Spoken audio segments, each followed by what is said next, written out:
Okay, तो हमारा अगला जो टॉपिक है वो है कंट्रोल स्ट्रक्चर्स। कंट्रोल स्ट्रक्चर्स क्या होते हैं?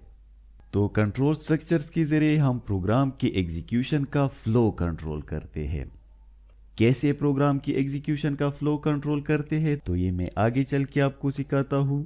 कंट्रोल स्ट्रक्चर्स के मुख्तलिफ मेथड्स हैं, जैसा कि इफ़ एल्स स्टेटमेंट के ज़रिए हम कंट्रोल करते हैं, लूप्स के ज़रिए और स्विच स्टेटमेंट्स के ज़रिए हम प्रोग्राम के एग्जीक्यूशन का फ़्लो कंट्रोल करते हैं।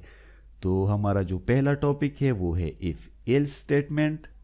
इफ़ एल्स स्टेटमेंट कैसे यूज़ होता है, तो पहले हम वो देखते हैं। लेट्स सपोज हमारे पास एक वेरिएबल है age. Let age equal to, और इसको मैं वैल्यू असाइन करता हूँ 25। सबसे पहले हम देखते हैं कि इफ स्टेटमेंट का सिंटैक्स कैसे होता है। तो इसमें सबसे पहले इफ होता है, इसके बाद पेरेंथेसिस होते हैं और पेरेंथेसिस में कंडीशन होता है। अब इफ एल्स स्टेटमेंट करता क्या है, तो इफ एल्स स्टेटमेंट के जरिए हम कंडीशन की बेस पे प्रोग्राम का कोई खास हिस्सा, मतलब specific block of code execute करते हैं कंडीशन की बेस पे। कैसे करते हैं, तो ये मैं आपको सिखा रहा हूँ। इफ के बाद इसमें पेरेंथेसिस होते हैं और पेरेंथेसिस में हम कंडीशन चेक करते हैं। लेट्स सपोज मैं यहाँ पे चेक करता हूँ age less than equal to 19, और इसके बाद वो ब्लॉक ऑफ कोड होता है जो हम इस कंडीशन की बेस पे एग्जीक्यूट करना चाहते हैं। तो करली ब्रेसिस, और करली ब्रेसिस में हमारा कोड होता है। मैं क्या चाहता हूँ, console.log पेरेंथेसिस कोट्स टीनेजर। क्या किया है हमने इफ स्टेटमेंट यूज किया है, उसके बाद यहाँ पे हमने कंडीशन दिया है अगर एज की वैल्यू लेस देन या इक्वल टू 19 हो तो कौन सा कोड एग्जीक्यूट हो, तो ये वाला कोड एग्जीक्यूट हो जो हमें शो करेगा कंसोल पे कि टीन एजर।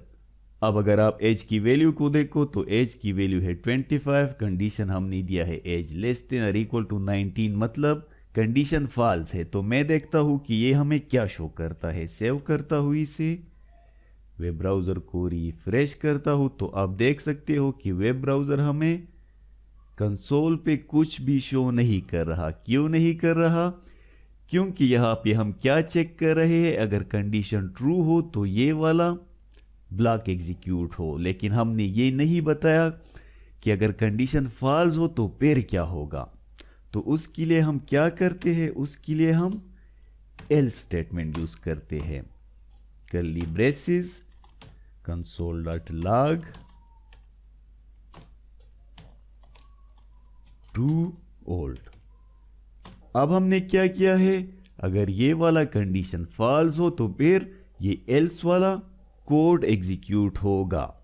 सेव करता हूं इसे, रिजल्ट देखता हूं, तो आप देख सकते हो कंडीशन फॉल्स है तो एल्स वाला कोड एग्जीक्यूट हो रहा है। अब अगर कंडीशन ट्रू हो तो क्या होगा, यहाँ पे मैं लेट सपोज टाइप करता हूँ 13। अब एज की वैल्यू 13 है तो ये वाला कंडीशन ट्रू हो गया। सेव करता हूं मैं इसे, रिफ्रेश, तो आप देख सकती हो टीनेजर।